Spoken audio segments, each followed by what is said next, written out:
50,000 अपना इन्वेस्टमेंट किए थे 2 साल पहले, उसका रिटर्न हम आपको दिखाने वाले हैं। आप रिटर्न देख के चौंक जाइएगा कि इतना ज्यादा रिटर्न कैसे मिल सकता है।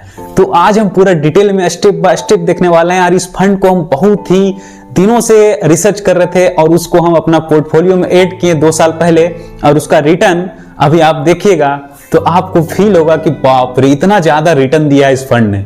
सिर्फ और सिर्फ 2 सालों का रिटर्न आप देख करके इतना मतलब प्राउड फील कीजिएगा, क्योंकि एसबीआई को हर कोई जानता है। एसबीआई का ब्रांच पूरा इंडिया में सबसे ज्यादा ब्रांच अगर कोई बैंक का है तो वो एसबीआई का है। तो एसबीआई नाम से भी बहुत ज्यादा फेमस है, इसीलिए एसबीआई का म्यूचुअल फंड में भी सबसे ज्यादा इन्वेस्टमेंट होता है। और 12 लाख करोड़ रुपया टोटल लोगों ने इन्वेस्ट किया है इंडिया में, जो कि इंडिया का सबसे टॉप लेवल 1 का म्यूचुअल फंड बन जाता है एसबीआई म्यूचुअल फंड, यानी कि एसेट अंडर मैनेजमेंट का जो कंपनी है, इतना बड़ा मैनेजमेंट कंपनी बन जाता है, एसेट को मैनेज करने वाली कंपनी।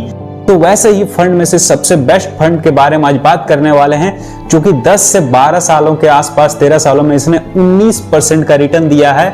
10-12 सालों के आसपास में इसका पिछला रिकॉर्ड, और साथ ही साथ इसका 5 सालों का रिटर्न 23% का रिटर्न दिया है। 23% मतलब बहुत ही बड़ा रिटर्न देता है।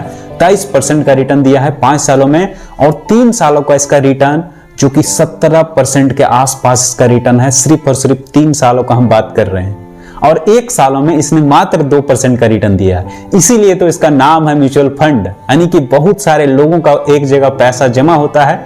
उस फंड में पैसा जमा होने के बाद उस फंड का मैनेजर स्टॉक्स में इन्वेस्ट करता है, और स्टॉक्स में इन्वेस्ट करने के बाद वो बहुत ही अच्छा से रिसर्च करके वहां इन्वेस्टमेंट करने के बाद अच्छा खासा रिटर्न भी देता है। और उसी का रिजल्ट इसका ग्राफ में दिखता है कि पिछले 10, 12, 13 सालों में इसने ऑन एन एवरेज पर एनुअल लगभग 19% के आसपास रिटर्न दिया है।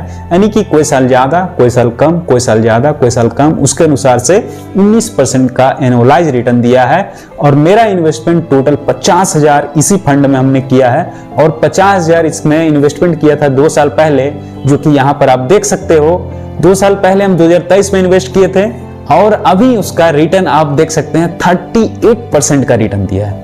मतलब सिर्फ और सिर्फ 2 सालों में 38% का रिटर्न देना बहुत ही बड़ी बात है। इसका मतलब ये नहीं कि आप भी इन्वेस्ट करने लगना, इसका मतलब ये है कि अगर आपको सही समझ है कोई भी फंड के बारे में, अगर सही से आप एनालिसिस कर पाते हैं, अगर आप उसमें इन्वेस्ट करते हैं, लेकिन लॉन्ग टाइम तक आपको इन्वेस्ट करना होगा। शॉर्ट टाइम के लिए कभी भी इन्वेस्टमेंट ना करें, बहुत ज्यादा रिस्की है, वरना आपका पैसा बहुत ज्यादा लॉस हो सकता है। क्योंकि शॉर्ट टाइम में ये इसका एनुअलाइज रिटर्न है, यानी कि एनुअलाइज रिटर्न जैसे कि 12-13 सालों का इसका 19% का रिटर्न है, उसी प्रकार से 19%, ये नहीं कि हर साल 19% दिया।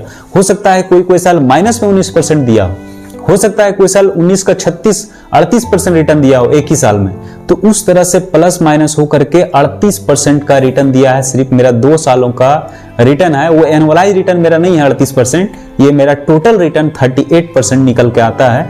और इसका टोटल अगर आप मान लीजिए लॉन्ग टर्म तक आप इन्वेस्ट करके रखते हैं तो बहुत अच्छा खासा आपको रिटर्न मिल सकता है, लेकिन लंबे समय के लिए, शॉर्ट समय के लिए नहीं होता है। क्योंकि ये मिड कैप फंड है, एसबीआई का मैग्नम मिड कैप फंड था पहले नाम इसका जब हम इन्वेस्ट किए थे, लेकिन अभी इसका नाम है एसबीआई मिड कैप फंड।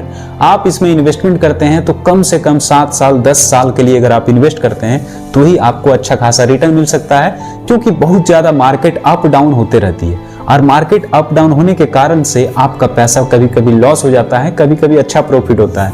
इसीलिए आप वन टाइम में इन्वेस्ट ना करने की कोशिश करें, क्योंकि हम वन टाइम में ही इन्वेस्ट कर दिए थे, और वन टाइम में हम इन्वेस्ट किए थे, लेकिन अच्छा उस टाइम मार्केट गिरा हुआ था, इसलिए हम 2 टाइम में इन्वेस्ट किए, एक बार 35,000 और एक बार 15,000, दोनों मिलाकर के मेरा 50,000 का टोटल इन्वेस्टमेंट हम किए थे, जो कि रिटर्न बहुत अच्छा खासा दिया, 38% का रिटर्न दिया है। और हम लॉन्ग टाइम सोच करके किए थे, लेकिन शॉर्ट टाइम में ही रिटर्न दे दिया है, लेकिन फिर भी हम लॉन्ग टाइम तक रखेंगे, और लॉन्ग टाइम तक हम सोच करके ही इसमें इन्वेस्ट किए थे।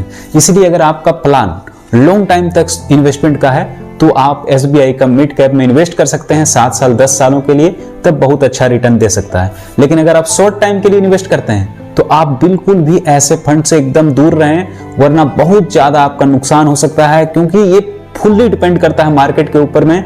कभी भी देखते हैं पूरा दुनिया में कहां कहां वार होने लगता है, कोई कोई देश में लड़ाई झगड़ा होने लगता है, जिसके कारण से स्टॉक मार्केट क्रैश कर जाता है। और एक साल में इसने पिछले एक साल में सिर्फ और सिर्फ 2% का ही रिटर्न दिया है, सिर्फ 2% का रिटर्न दिया है। मतलब पिछले साल में आप समझ सकते हैं कि एक सालों में इसने 2% का ही रिटर्न दिया है, और पिछले उसके एक सालों में 38% का भी मेरा रिटर्न दिखा रहा है। मतलब 2 सालों में, एक साल में इसने 2% का रिटर्न दिया, और पिछले एक सालों में मतलब कि इसने लगभग 36% का रिटर्न दिया होगा, तभी तो मेरा 38% का रिटर्न दिख रहा है। तो इसलिए आपको लॉन्ग टाइम सोच करके इन्वेस्ट करते हैं तो आपके लिए बहुत ही बेहतर होगा।